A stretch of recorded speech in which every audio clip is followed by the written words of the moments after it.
Now that we've covered the basics of containers and containerizing your applications, I'll show you where Kubernetes comes in. Kubernetes is an open source orchestrator for containers, so you can better manage and scale your applications. Kubernetes offers an API that lets people, that is authorized people, not just anybody, control its operation through several utilities. Very soon we'll meet one of those utilities, the kubectl command. Kubernetes lets you deploy containers on a set of nodes called a cluster. What's a cluster?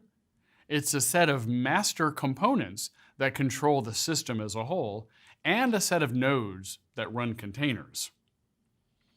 In Kubernetes, a node represents a computing instance. In Google Cloud, nodes are virtual machines running in Compute Engine. To use Kubernetes, you can describe a set of applications and how they should interact with each other, and Kubernetes figures out how to make that happen. Kubernetes makes it easy to run containerized applications like the one we built in the last lesson. But how do you get a Kubernetes cluster? You can always build one yourself on your own hardware or in any environment that provides virtual machines. But that's work. And if you've built it yourself, you have to maintain it. That's even more toil. Because that effort is not always a valuable use of your time, Google Cloud provides Kubernetes Engine, which is Kubernetes as a managed service in the cloud. You can create a Kubernetes cluster with Kubernetes Engine using the GCP console or the gcloud command that's provided by the Cloud SDK. GKE clusters can be customized, and they support different machine types, numbers of nodes, and network settings. Here's a sample command for building a Kubernetes cluster using GKE. gcloud container clusters create K1. When this command completes, you will have a cluster called K1, complete, configured, and ready to go. You can check its status in the GCP console. Whenever Kubernetes deploys a container or a set of related containers, it does so inside an abstraction called a pod. A pod is the smallest deployable unit in Kubernetes. Think of a pod as if it were a running process on your cluster. It could be one component of your application or even an entire application. It's common to have only one container per pod, but if you have multiple containers with a hard dependency, you can package them into a single pod. They'll automatically share networking, and they can have disk storage volumes in common. Each pod in Kubernetes gets a unique IP address and set of ports for your containers. Because containers inside a pod can communicate with each other using the localhost network interface, they don't know or care which nodes they're deployed on. One way to run a container in a pod in Kubernetes is to use the kubectl run command. We'll learn a better way later in this module, but this gets you started quickly. Running the kubectl run command starts a deployment with a container running in a pod. In this example, the container running inside the pod is an image of the popular Nginx open source web server. The kubectl command is smart enough to fetch an image of Nginx, of the version we request, from a container registry. So, what is a deployment? A deployment represents a group of replicas of the same pod. It keeps your pods running, even if a node on which some of them run on fails. You can use a deployment to contain a component of your application or even the entire application. In this case, it's the Nginx web server. To see the running Nginx pods, run the command kubectl get pods. By default, pods in a deployment are only accessible inside your cluster. But what if you want people on the internet to be able to access the content in your Nginx web server? To make the pods in your deployment publicly available, you can connect a load balancer to it by running the kubectl expose command. Kubernetes then creates a service with a fixed IP address for your pods. A service is the fundamental way Kubernetes represents load balancing. To be specific, you requested Kubernetes to attach an external load balancer with a public IP address to your service so that others outside the cluster can access it. In GKE, this kind of load balancer is created as a network load balancer. This is one of the managed load balancing services that Compute Engine makes available to virtual machines.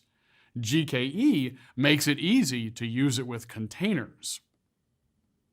Any client that hits that IP address will be routed to a pod behind the service. In this case, there is only one pod, your simple Nginx pod. So what exactly is a service?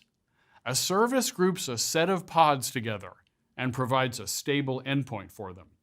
In our case, a public IP address managed by a network load balancer, although there are other choices. But why do you need a service? Why not just use pods' IP addresses directly? Suppose instead your application consisted of a front end and a back end. Couldn't the front end just access the back end using those pods' internal IP addresses without the need for a service? Yes, but it would be a management problem. As deployments create and destroy pods, pods get their own IP addresses, but those addresses don't remain stable over time.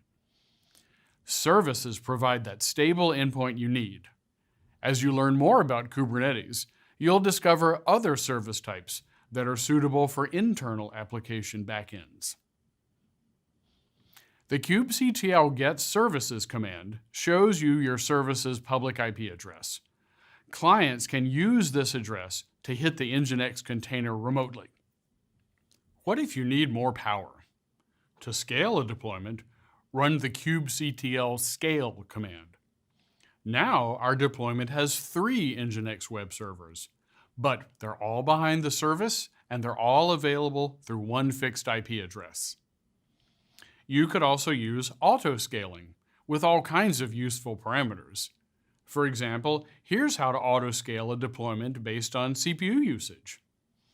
In the command shown, you specify a minimum number of pods, 10, a maximum number of pods, 15, and the criteria for scaling up. In this case, Kubernetes will scale up the number of pods when CPU usage hits 80% of capacity. So far, I've shown you how to run imperative commands like expose and scale. This works well to learn and test Kubernetes step by step.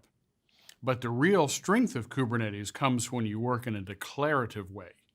Instead of issuing commands, you provide a configuration file that tells Kubernetes what you want your desired state to look like, and Kubernetes figures out how to do it. These configuration files then become your management tools. To make a change, edit the file, and then present the changed version to Kubernetes. The command on the slide is one way we could get a starting point for one of these files based on the work we've already done. That command's output would look something like this. These files are intimidating the first time you see them because they're long and they contain syntax you don't yet understand. But with a little familiarity, they're easy to work with. And you can save them in a version control system to keep track of the changes you made to your infrastructure. In this case, the deployment configuration file declares that you want 3 replicas of your Nginx pod.